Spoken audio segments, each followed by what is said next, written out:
Welcome to For Love and Play. I'm matchmaker comic Yael Meisel. With me is comedians Keenan Weaver and Louie B. For Love and Play, the show about dating like a goddamn adult. We're going to discuss who to spend your time with for love or for play. Let's do it, boys. This show contains adult content for entertainment purposes. Listener discretion is advised. Not a doctor. All right, I'm Keenan Weaver. We're back with another one for Love and Play. I got my favorite people with me, the Queen, Yael, and the Duke, Louie. Yeah, I made it to royal status this week. I feel like you've gotten promoted. Yes. I love the stuff that you've been doing. You're growing every week, so we got you at Duke status now. That's awesome. What the listeners might not know is Keenan is the boss of this establishment. Like, we don't get to name ourselves. That comes from Keenan direct. So, I mean, I try to help out wherever I can. If it's delegating names, that's something I can do. Yeah, we're going to be selling Keenan Weaver sweat so that way you too could get the confidence you need. and I use Michael Jordan cologne, which is his sweat, so just go straight. Let's get back on, because this show is going to be great. We're going to be talking about red flags. Red flags in relationships, just things that people show up in their personality that you should say, nuh-uh. I'm going to walk away from this one right now because of X, Y, and Z. Right. A lot of people, I know when you're doing matchmaking, when you talk to the people that you're trying to match, part of the conversation is about deal breakers. But I want to show the difference between a deal breaker and a red flag. Can you help me with that? Yes.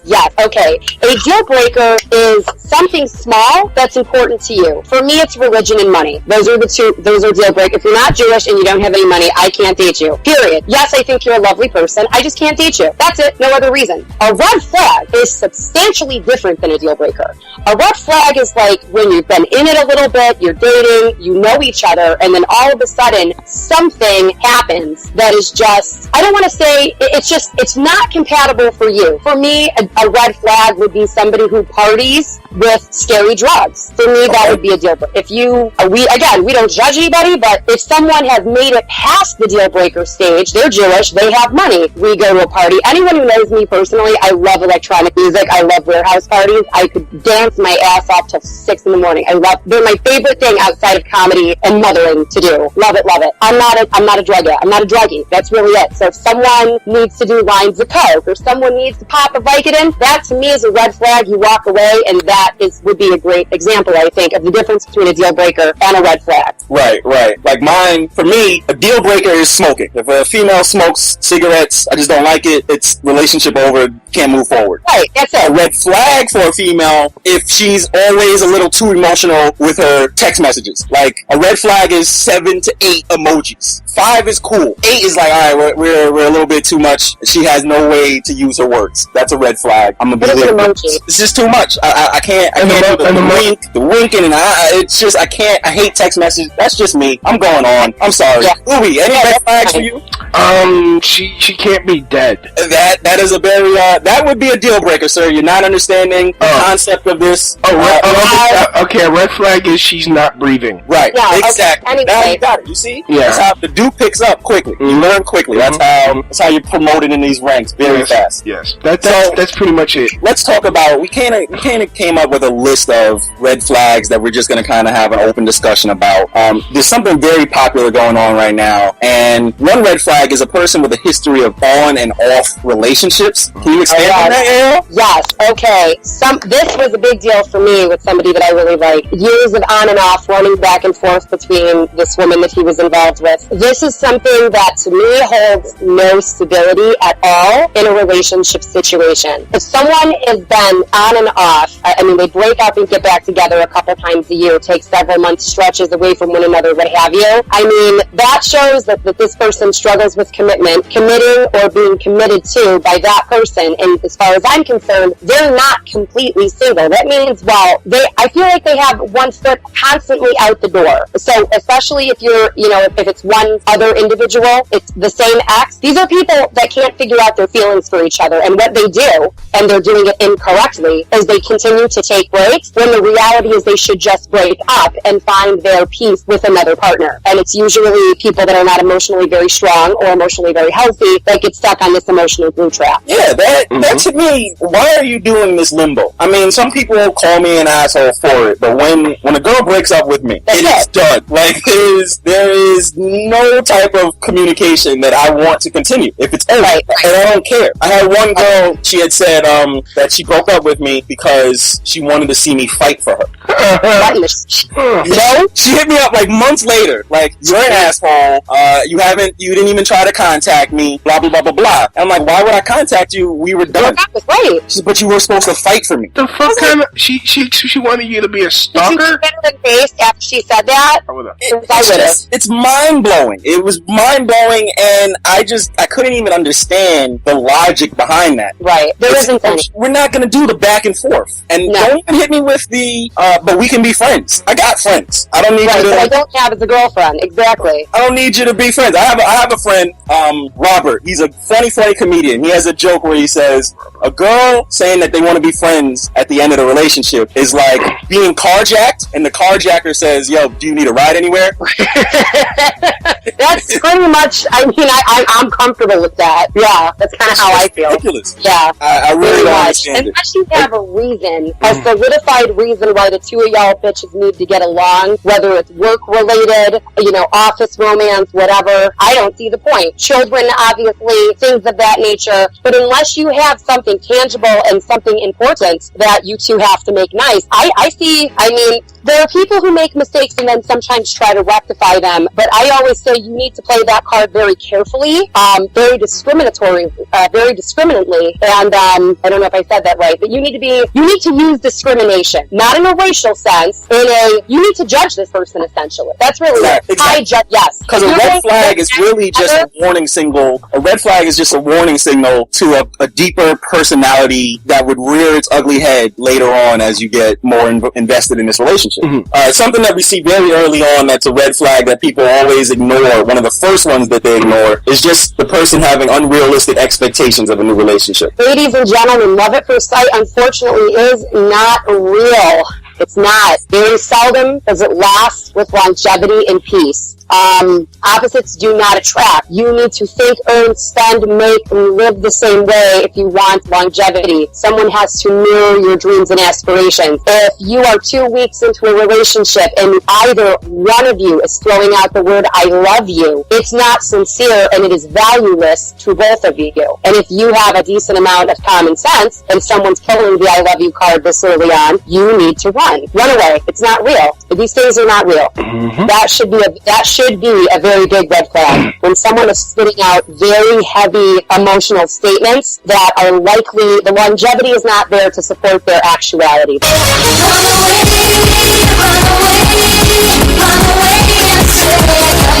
There you go. I think that, exactly, that's a perfect time to run away. I know for me, in my experiences, I feel like people say things to try to jumpstart or accelerate however the relationship is going. They try to be a catalyst inorganically though. And that forces things to get out of whack. Like when I get in a relationship, I just like it to just grow naturally. If we're cool, if we're vibing, we'll see where this goes. If we want to spend more time with each other, then we will link up and try to spend more time with each other. And that's just how it moves forward. But to always force something, and I had one girl tell me we need to see each other 3 times a week because that's what a boyfriend does. And I'm like, when I'm your boyfriend, and I'm a big proponent on you'll get the boyfriend experience when you are my girlfriend. If I was your boyfriend, I'll never let you go. That's it. Like it's when things happen in due time. Just relax. It'll happen. We don't have to force anything, and to force it brings on unrealistic expectations. But there's something that you said when you were explaining this, which is like my biggest thing. I would say 90% of the women that don't move forward in my life, it's because of what you said, and that's mismatched dreams. Mismatched dreams and aspirations. That is a big one. My analogy to me is like, just if you look at it in life, we both have to have the same end goal in life if you're going to be my life partner. So as an analogy, it's like if we're living in New York, we both would have to want to live in LA. Period. Right. She can't want to be in London. She can't want to be in Florida. The goal for both of us have to be in LA. Now, we might take different routes to get there. That's the give and take in a relationship. She might want to take 95 down and then go across the 808, right? And I might want to fly. But at least the end destination, we sink in. We sink up in. Right. Anything about the mismatched dreams and aspirations that you see when you're matchmaking? Yes. There are guys who come to me that travel a lot. A lot. And you have to find these gentlemen wives, there's got to be someone who is very planted in their home base, because their potential spouse, will not be present a great deal of time. You have to be okay with that. If you know someone is a photojournalist, let's say, and they are going to guarantee you walking in the door, I am gone, bare minimum 5 months a year, or if they're in the Army, this has to be a lifestyle that you can adjust and adapt to. This is a part of your life. This isn't temporary, probably. Like, you just touched on the Army thing. You know how common it is for Army wives to cheat on their husbands while they're fighting, while they're out there fighting? Like, my cousin would tell me that, because when he was in the Army, he would tell me how a lot of these officers' wives will be going into like these the other soldiers' homes and just banging them out while their guys are like freaking trying not to. I've heard of that too. Yeah, because they're lonely, they're unstable, and I'm not saying unstable. Well, some of these chicks marry these guys, for the benefits. For the benefits. Exactly. Yes. Exactly. You talk about just the travel thing, which is one of my major struggles in my own relationships. Is, if you haven't heard from the other past episodes, by trade, I'm an IT consultant.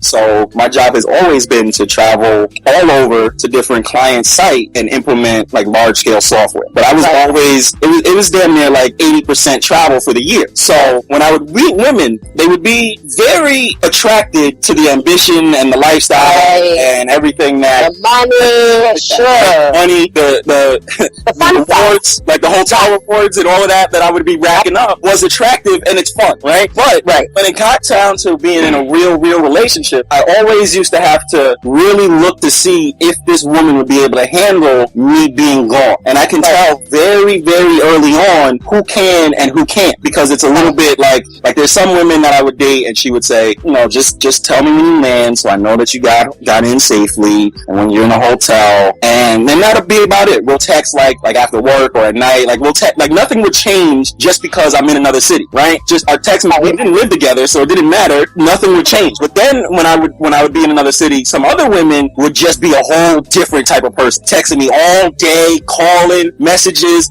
this, that, and the third, and I'm like, oh my God, she's gonna drive me crazy. I'm here for work. I'm not at a club. I'm not doing, Jesus Christ, relax. And that's something that when you see people's different lifestyle, and we're actually gonna have an upcoming episode about this, about just what type of person fits with what type of profession, profession. We're gonna do that, but this is a little taste on that. Is, for me, because I travel, the woman who either loves going out with her friends on her own and secure without me being near her, or the woman that just likes being home, watching her shows, blah, blah, blah, blah, blah, those all work a little better for me because I travel. Right. No, someone has to understand that, and this actually happened recently to a colleague of mine. Long story short, girlfriend broke up with him because he was not employed. He was, he has a degree in something. I don't know what it is. I think he actually has an MBA in it, and just could not find work in his field. So he went to real estate school, obtained a real estate license, and now makes his sole living and does very well in our office,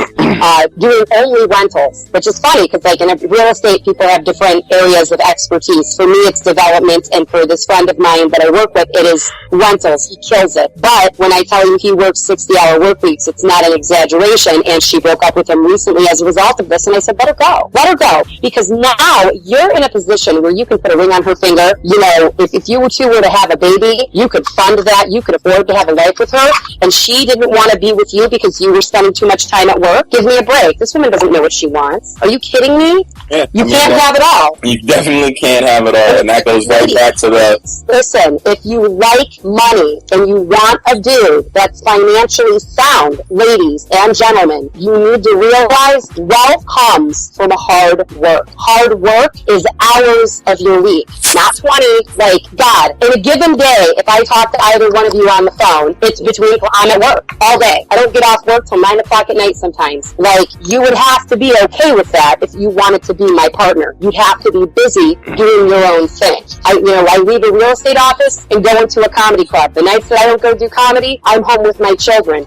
I'm a busy lady. You'd have to be okay with that in order to be my partner. You'd have to. Right. I mean, that goes back to having those dreams and aspirations in sync. It's like, if the give and take, like there was one girl that it was really deep, where I finally saw like a family dynamic, the pieces of a family could fit, because all she really wanted to do was be home with kids. So I could go, travel, make money. Like, that's how you gotta look. I know I look too far ahead, and that's just the analytical side. That's my problem, that I analyze too much. But most people really, when they're doing these relationships, you gotta see how the actual pieces of your life versus my life would fit together. Right. In order to really move forward. Right. Because what women don't understand is when someone travels a lot for work and they love you, there are things that they're going to do, women or men, really, in any type of relationship, whether it's straight, gay, doesn't really matter. Love is love. If somebody works a lot, believe me, they'll text you, they'll call you. You know what I mean? Every free second they have, because you are on their mind from afar. Believe me when I tell you, this is a door you actually don't have to push open. If it's meant to be open, it will open organically. Right, organically. And that leads to our next red flag. A lot of these red flags that we see up front, and when people ignore them, another one that pops up is irrational fighting at the beginning of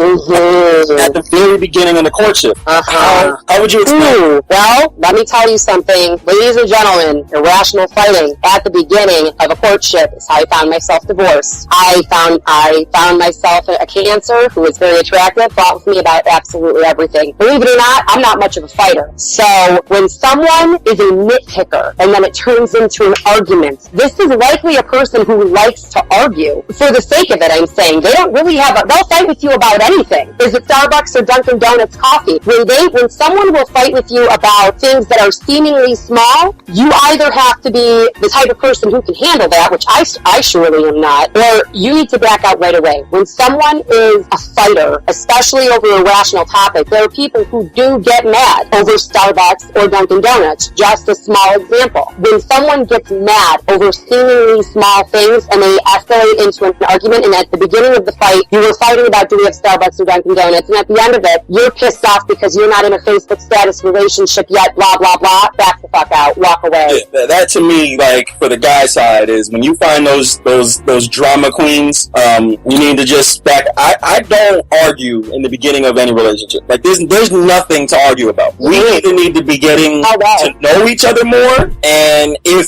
there's something to argue about, then I just move on. I don't have anything to fight with anyone about. Absolutely not. Especially in the beginning of a relationship. Listen, that's where the questions, are we compatible, should easily be answerable. Like the beginning of a relationship actually is when the problems, whatever they are, it's not going to go anywhere. Like, you're going to fix these issues in the beginning, or it's not going to go anywhere. And that's something, let's say, if you're a smoker, or, I prefer you not to smoke around me. Well, is it that you prefer this person not to smoke around you, or you prefer this person just not to smoke? And if you're a diehard smoker, that's when you would maybe want to exit stage left, because it's not going to be a point, as a relationship progresses, you're not going to not smoke in front of this person. I promise you. You're either going to quit, or the two of you are going to fight about smoking. Right. I feel like the biggest thing, as we're talking about these different red flags, to say is that you can walk away, and you should walk away, because a lot of the complaints that you have about relationships later on down the line is because you didn't walk away when you first saw that red flag. And you have to have the courage to realize that there's going to be another person. Yes.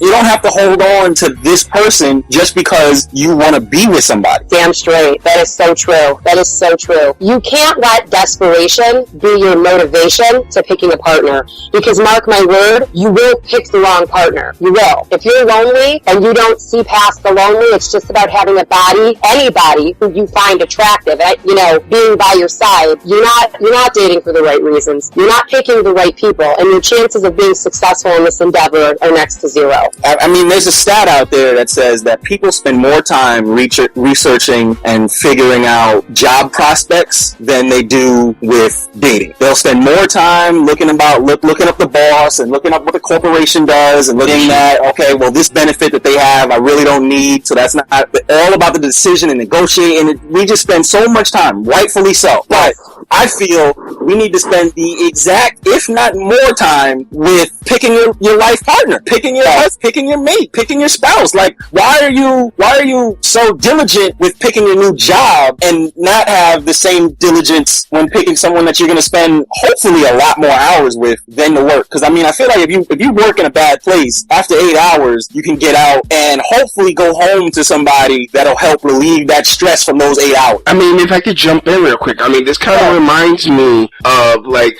I used to do on-site artist shows on my podcast. You know how many bands would break up because either one of the band members' chicks got pregnant, and it's like, oh, you gotta get a real job now because you got a baby on the way, and now the guy can't pursue his dreams. Right. Well, that's also, there's someone that should have taken their sex life very seriously and planned according to that. See, it is 2015, for crying out loud. All right. There are numerous forms of birth control available to you. If you can't take the birth control pill, I cannot be within a 100-yard radius of the damn pill without getting sick and fat and all sorts of nonsense. Mm-hmm. So I've taken other methods to avoid getting pregnant. I will not get pregnant, period, because I don't want to have a baby. I know, I've tried.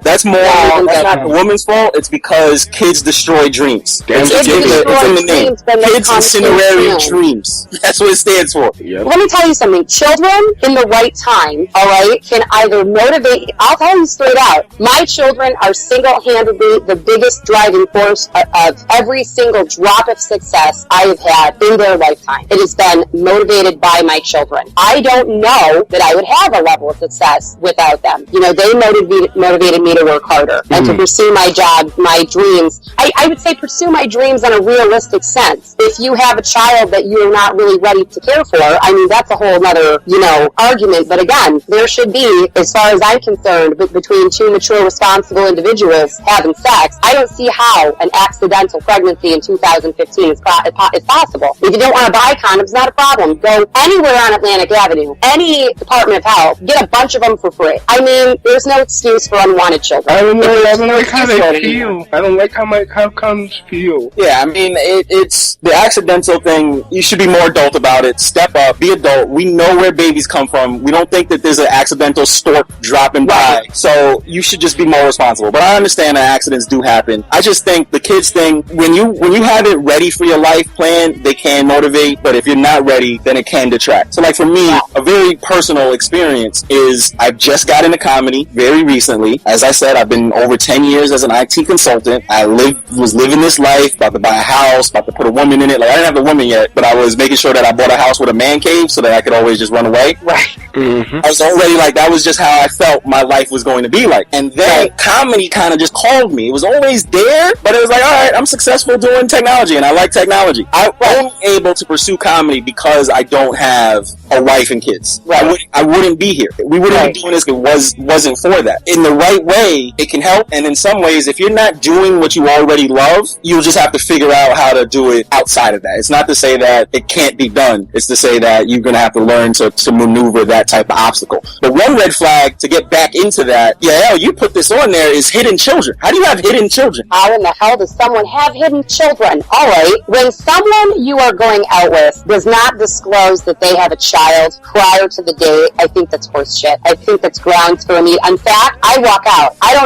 For me, it's happened one time that someone told me, they didn't even tell me. I guess, and I was right, they had a kid. Now, once the cat was out of the bag, I mean, he kind of smoothed things over, and we dated for a little bit, and at the end of the day, he wasn't the one and he's a great person. But I told him straight out, when you don't, I have 2 kids. That wasn't hidden from you walking into this situation. Why would you hide a daughter? Right. Well, what if you want to meet her? Well, I would not want to meet her unless it was an appropriate time. So why would you hide a daughter? And then it got into, I don't want people to know and that I'm divorced. I don't want to have to disclose all of this right away. And I was like, oh, you're 35, dude. You're 35. I mean, I have a right to know. When do you think a person with children should tell? Is there... Right away. Because you know what? I've had too many girls tell me that they held out to telling somebody or guys and they lost a very quality person as a result of it. Listen, there are people that have enough self-awareness to know that they are not the right type of individual to be a step-parent, and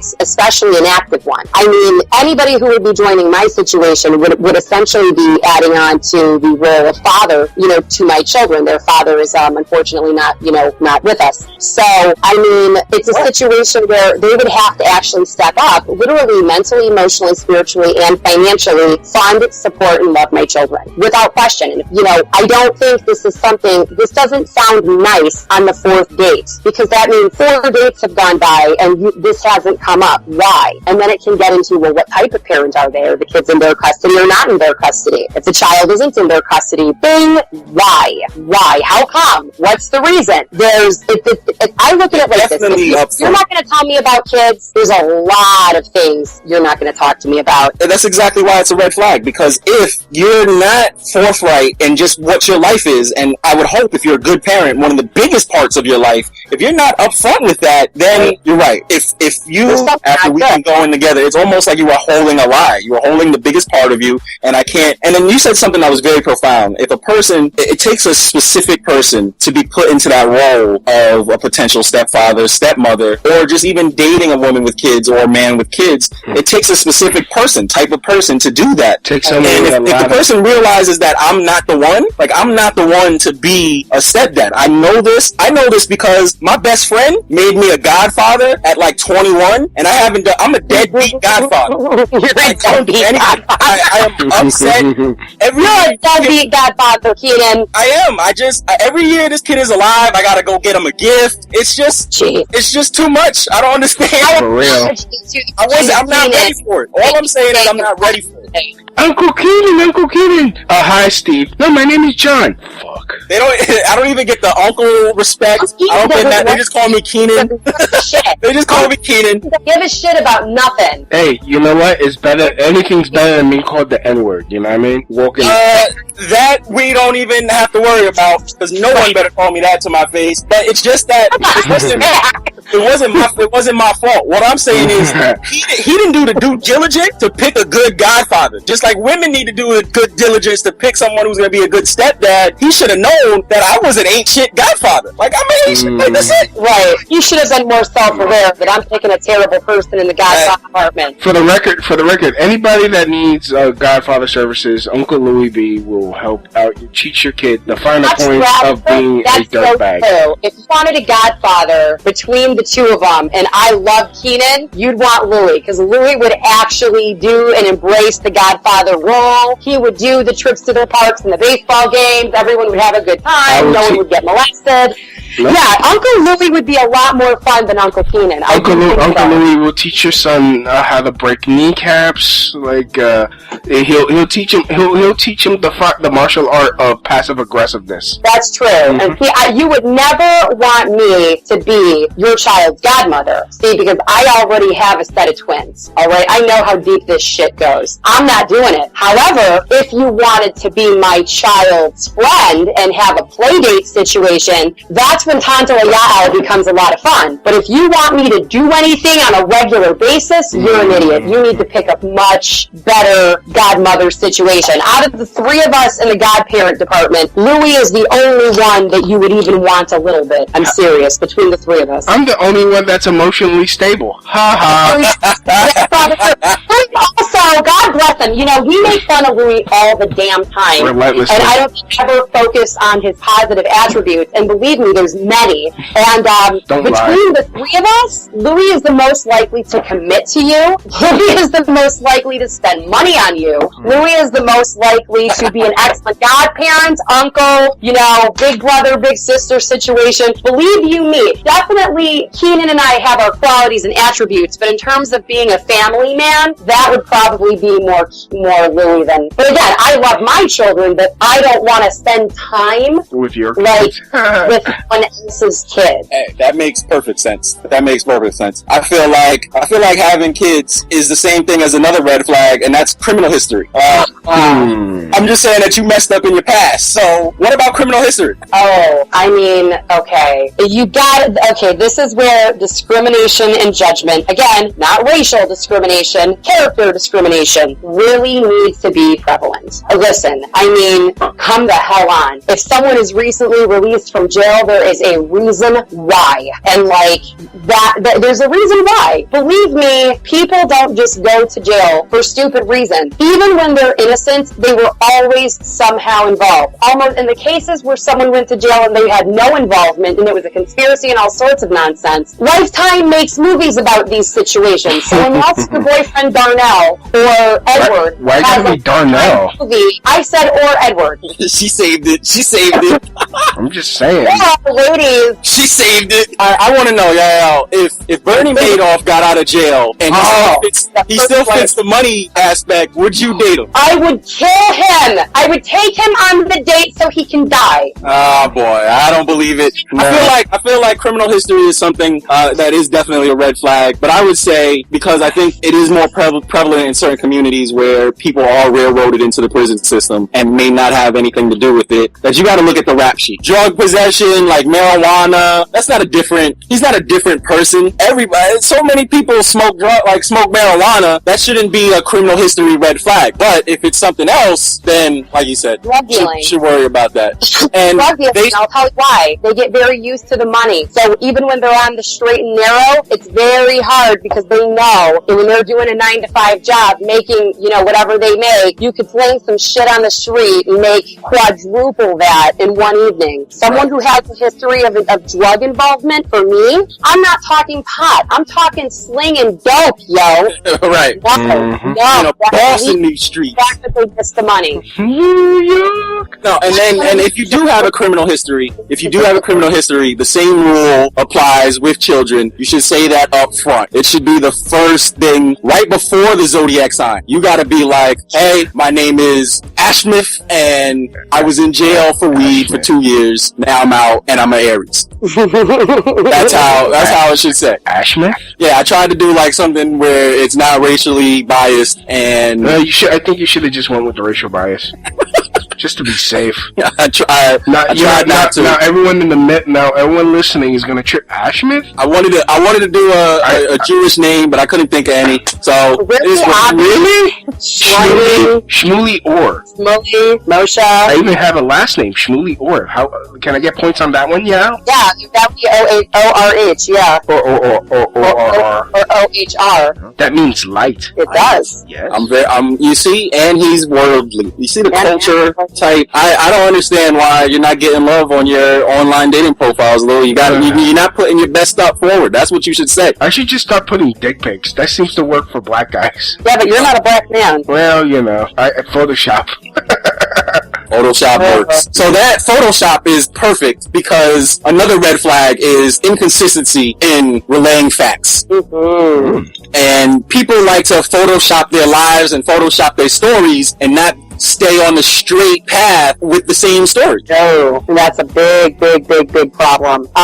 Gosh, if you catch someone in a lie, alright, a misunderstanding in a lie, I would give someone the benefit of the doubt one time, unless you blatantly caught them in a lie. Like, they said they were here at 8 o'clock, and your friend over there called you and said, I just bumped into so-and-so, and they took a selfie, and there's pictures on Facebook, and they tagged where they are, and y'all bitches are friends. You blatantly caught Edward in a lie. Dump him. He's a liar. That's it. This is a person who's going to lie to you and not even be smart enough to try to hide and cover their tracks. If something is a misunderstanding, I would give, in a new relationship, I would give them the benefit of the doubt one time. If it happens again, they're either stupid or they're not telling the truth. Either way, the signs point to bad and walk away. I mean, we all know I'm a little stricter. I feel like reasonable one time, that is very reasonable. But to me, if I catch you in a lie, I can never really believe anything else. Like, I will just start questioning everything else. Right. And that's just internal. Like, it's an internal question. Like, I don't know. We said this one time. I don't know. She did that one time. If I don't see, because trust is really consistency. Right. It's just the person that you met is consistently that person year in and year out. That's where that gets developed from. Yeah. And if someone's not going to be honest with you in the beginning, they're not going to be honest with you at all. That is it.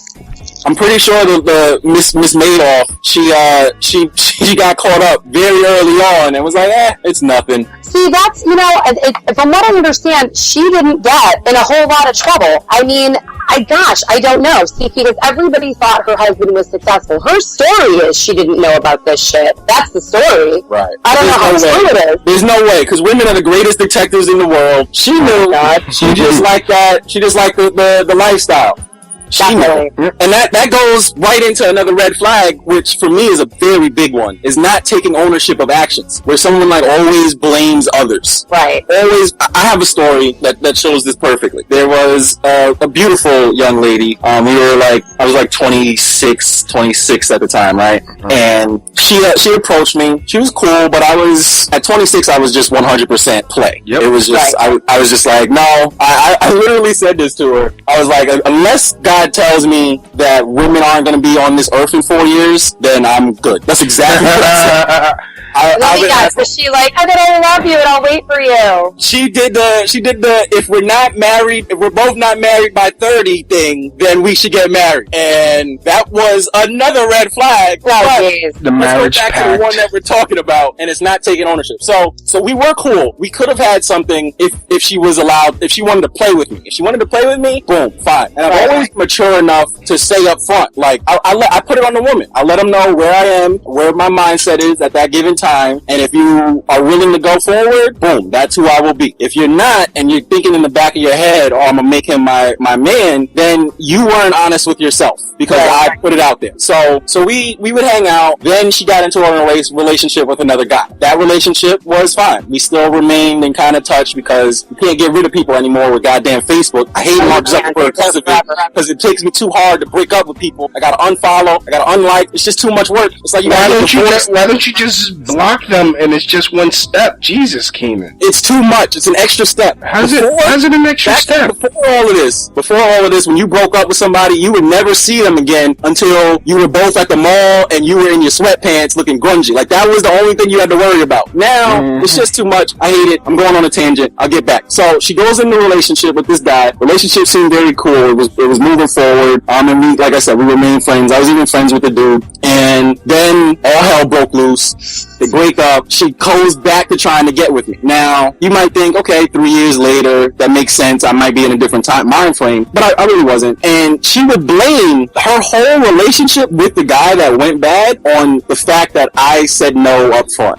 She would say, it's your fault. We should be together. This, that, and the third. And there's so many different explanations that I can say. Like, when she's telling the story of her relationship with the guy, she blames him and only him and only him and only him. So not taking ownership, to me, is a really big red flag, because that person is always thinking the world around them is the problem. It's like this whole thing with Meek Mill and Drake right now. Very popular. Meek Mill just started talking about all other people, and he bodied himself. Like you gotta man up to your own consequences that happen in life. You can't point the finger at everybody. Right. No, that's really true. That's really true. That's that's important. That's really important. You can see how that would rear its head. Just that trait, when it's not even a big problem now. Just that trait, like if you're really married and you're doing stuff, that person just always gonna blame you for whatever's wrong in their life. Right. That's what's just gonna happen, because at no point in your relationship did that person say, oh yeah, I'm sorry, this was my fault. Oh yeah. Like, if you don't take ownership for it, it is it. And then the flip side of that, the last red flag, is jumping to conclusion. Absolutely. Sometimes people really jump to conclusion. Like, when they meet Louis, they say he's a creep, and he's not that big of a creep. I still got some creepiness to me, though. But they jump to conclusions instead of finding out more about what the situation is, whatever the situation is. They jump to a conclusion, and that will always be the pattern in the future relationship. For the record, I do not own a rape room, and I do not own a pit where I will ask you to put on lotion. I don't own any of those. Just saying. It rubs the lotion on its skin, it doesn't work. Okay, I'm the only one that got the joke. I got it. I'm like, I wish you could see me, because it's my face that had the reaction. Fortunately, that doesn't come across well on podcast. And I think Yael is just as terrified, because my face had a little look of terror as well. Yeah, but I'm saying I don't have any of those things. I don't have a rape closet where I keep my rape tools. I never said you did. I'm just saying, I'm just putting it out there. Right. Putting it out there is the creepy problem. You gotta not try it. I dare you to put I don't own a rape closet on your dating profile and see what happens. I will. Let's get back to that next week and see. 1 week test. Just 1 week test. I'm too lazy to rape. That's what it really is. I'm just like, okay, I gotta buy the pill, I gotta carry them, I gotta find a dungeon. Like, nah, screw that. I'd rather just masturbate to porn. Porn saves lives. Porn does. It does. Lives. But a lot of people that do porn, and this will be our last red flag, and it's insecurity. Oh, shit. Someone doesn't like themselves. No. Bad. If someone doesn't like themselves, that's terrible. Get away. It's not good. I mean, can you expand on that? Like, why? Okay. Well, as someone with low self-esteem. I mean, people who don't like themselves either are to some degree introverted, or if they're extroverted, they try to cling on their happiness. They try to obtain their happiness by clinging on to somebody else. These relationships never ever work, and I mean, especially not in the long term in any capacity. It's the doubts and I mean, these are people that usually come with way more insecurities. They need a lot of attention. They need a lot of affection. And again, these are people that will definitely need to be told early on into a relationship how you feel about them. If a guy does not tell you he loves you, 3, 4, 5, 6 months in, that is acceptable. And I'm saying that's period. That's in any relationship, whether it's a man dating a woman or a man dating a man. People who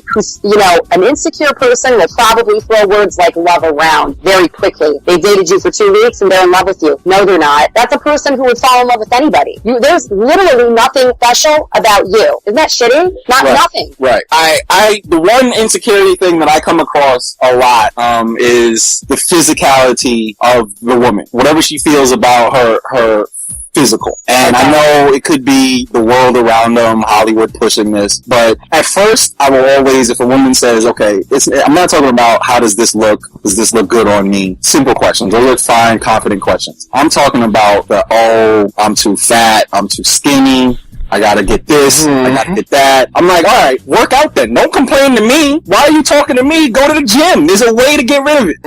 Just do it. Actually, I posted a video on our Facebook page. If you guys didn't like it already, please like and subscribe. But this video, when you go to our page to like it anyway, this video is very funny. It's another comedian, and I, for the life of me, don't know her name. But the post is on our page. Her joke is amazing. She came out there. She's got a British accent. She's probably, I would say, about a size 10. Okay, great shape, good skin.